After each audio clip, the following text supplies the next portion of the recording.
আসসালামু আলাইকুম ওয়া রাহমাতুল্লাহ।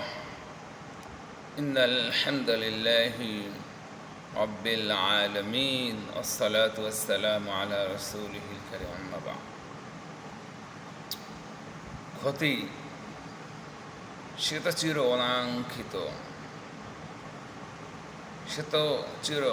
অনাকাঙ্ক্ষিত, দুনিয়াবী ক্ষতি সে তো চির অবাঞ্ছিত, পরকালীন ক্ষতি সে তো বড় উপেক্ষিত।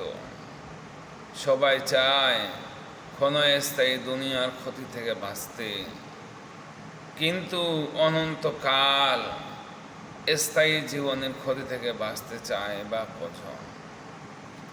যারা চায় তাদের কজনেই বা শয়তানের চাকচিক্যময় লোভনীয় প্রতারণার মোকাবেলা করে টিকে থাকতে পারে?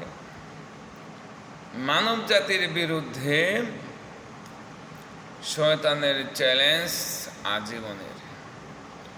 যে কোনো মূল্যে, যে কোনো কৌশলে মানুষকে জাহান্নামী বানানোই তার এজেন্ডা। আল্লাহর কাছে শয়তান বলেছিল, আমি অবশ্যই তোমার বান্দাদের মধ্য থেকে নির্দিষ্ট অংশ গ্রহণ করব,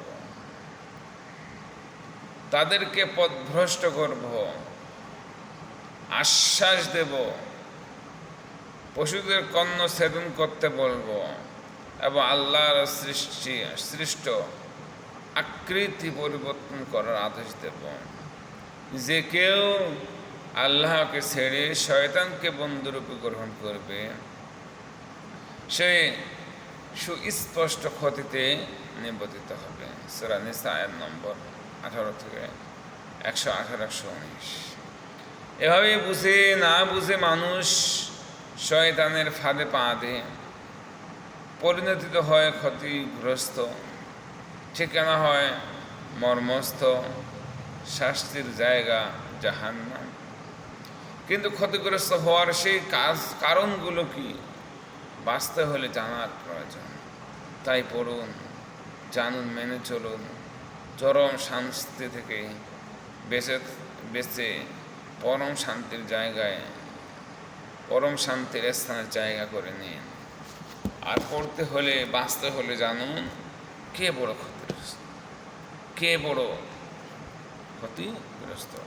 শেখ আব্দুর রাজ্জাক বিন ইউসুফ হাফিজাহুল্লাহ, বারাকাতুহু আল জান্নাত মাসওয়া।